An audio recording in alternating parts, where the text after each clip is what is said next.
My friends, I cannot well express how glad I am to see you both unharmed. They say that Omega's clash with the Primal shook the very firmament. You need not have worried. The battle took place far above the ground. We were able to observe in relative safety, though I'm given to understand that there were casualties on the far side of the wall.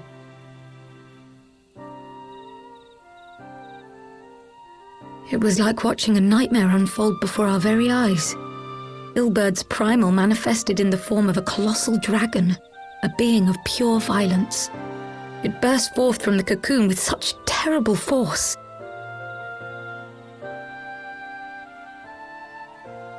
That such a horror should spring from the eyes of Nidhogg comes as no surprise, nor do I wonder at its form. Ilberd all but announced it in the moments prior to his death. Plainly, it was his dying wish to visit a second calamity upon the Empire.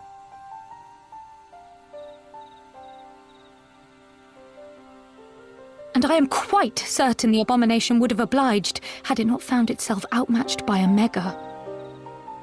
Gods! I am no stranger to the works of Allag, but even I was unprepared for the machine's furiosity. It beggared belief.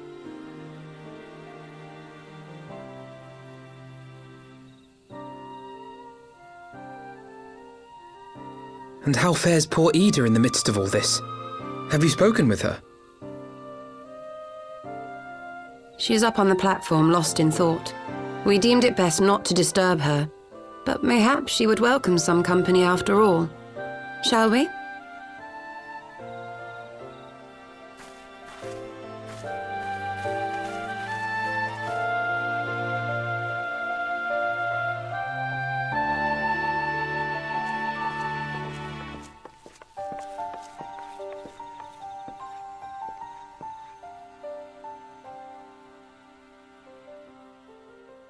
The light's gone.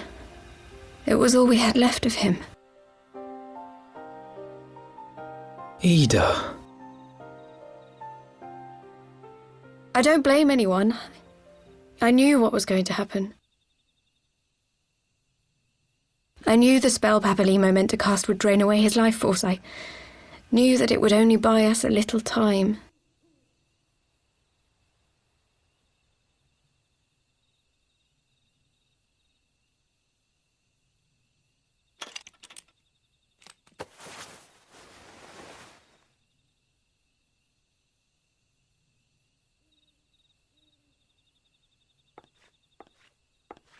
Ida, there is no need to explain.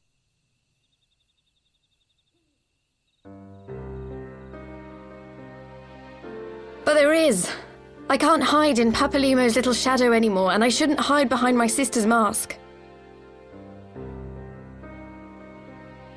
20 years ago, on the day the Empire marched into Alamigo, I was still just a child, not even 5 summers old. My father had been one of the leaders of the revolution. He had fought to overthrow the Mad King, Theodoric. And my sister had fought alongside him. She was strong and kind, and always knew what to do.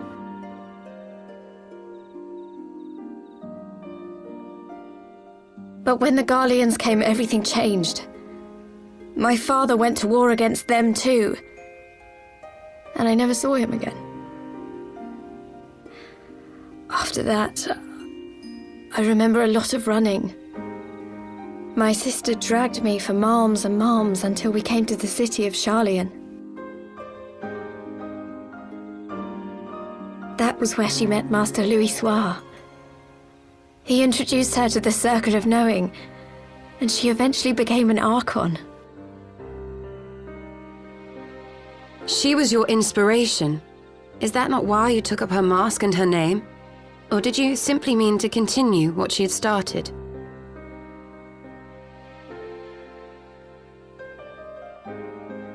You've known all along, haven't you? That I wasn't Ida. Of course. We all recognized you at once. 'Twas Papalimo who persuaded us to maintain the charade.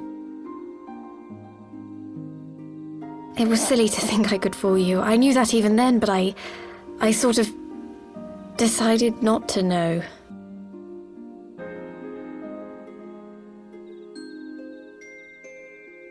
Ida died 6 years ago, on a mission to smuggle refugees out of Alamigo. They say she was overwhelmed by Imperial soldiers when she stayed behind to save a little girl. She was so strong. There must have been a lot of them.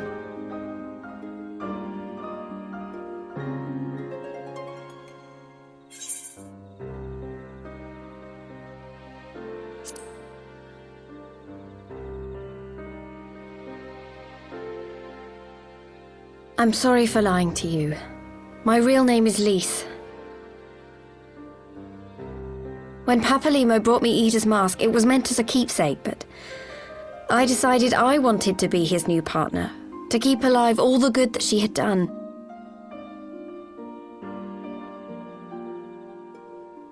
I didn't want to become Ida, exactly. At the time, though, I still didn't know who I was myself, and it almost seemed easier to play the role. Papalimo agreed to help, of course, but it was never what he wanted for me. He wanted me to walk my own path, and those were his final words to me.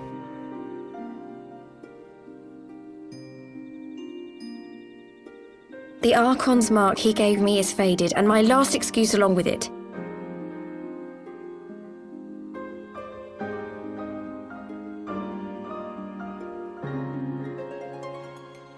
So this is it. Whatever I choose to do from now on, I do as Lise.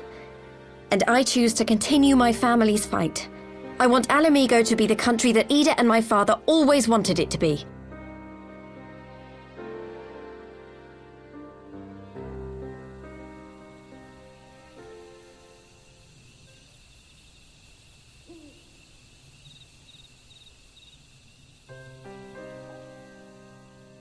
War is upon us once more.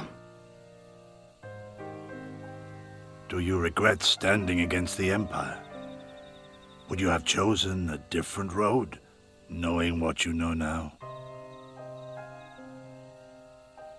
To claim that I never doubted the decision would be a lie.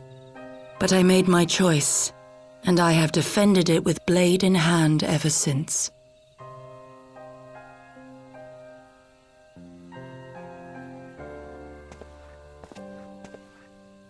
The battle continues, and our steel is needed. Come, Shadow Walker, we leave for the east, for Doma.